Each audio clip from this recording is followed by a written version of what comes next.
nearly 1%. But first, back to our top story this morning. U.S. stock futures looking to stage a relief rally after 5 straight days of what some are describing as panic selling. The Dow, S&P 500, and NASDAQ all remain in correction mode, down at least 10% from their recent highs. For more, I want to bring in Stifel Nicolaus portfolio manager Chad Morganlander. Chad, what can we expect from today's trade? It appears that people are seeing a buying opportunity with the market's bid this morning. So put your seatbelt on. We're going to be in for a bumpy ride over the next several trading sessions and as well into the next several weeks. We believe that when we look at the overall global economy, it is decelerating. In particular, China. That's why you're getting this reset of expectations from investors.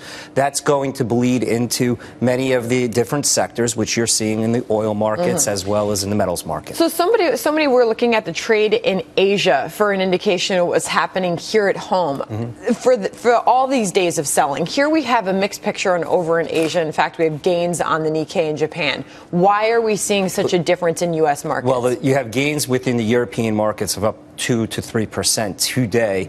We believe that will be a follow-through. We'll have to see over the course of the next several trading hours if that holds. I believe that could hold for the day, but you have to look at the next several trading sessions. All right. So as we do see the Dow sitting at these levels, is it a buying opportunity? Is that the question to be asking today, or is it natural to see sort of a technical bounce back after so much selling, Kevin? It is a question to be asked, given that earnings next year may be 2 to 4% growth. I mean, if you think the PE level at 16 right here on the S&P 500 is something that you want to own, given that they can make $120 in earnings next year, then maybe you want to get in. But we're seeing energy is still a big overhang. There could be a next shoe to drop in energy if dividends do get cut. And we're seeing the dividend rates for the energy stocks indicate that. Don't you think the market, though, is already anticipating that the dividends are going to get cut in terms of how these stocks have been taken to the woodshed already? No, and one of the reasons why. No, and I don't think so, because what we're seeing is the VVIX, which is the volatility of volatility. It's essentially the acceleration of volatility. If VIX is the speed,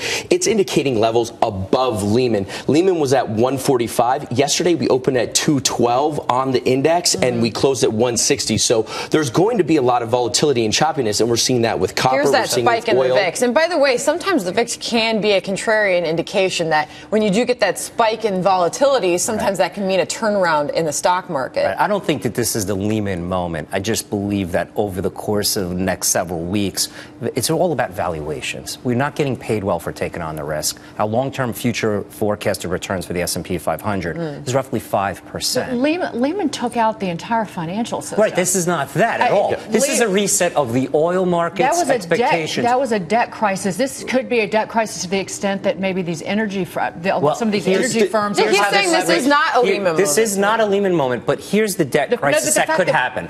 If you start to see oil prices go below $30 a barrel as it starts to go lower, that's going to put pressure on the sovereign debt market of a lot of these emerging markets.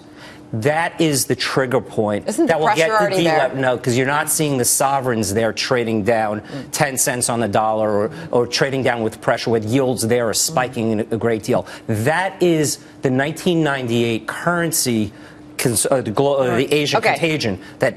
That's the next shoe to drop. I want to point out Francois Hollande just came out with some comments about China, saying that Europe has created financial firewalls now that the Asian markets are most exposed.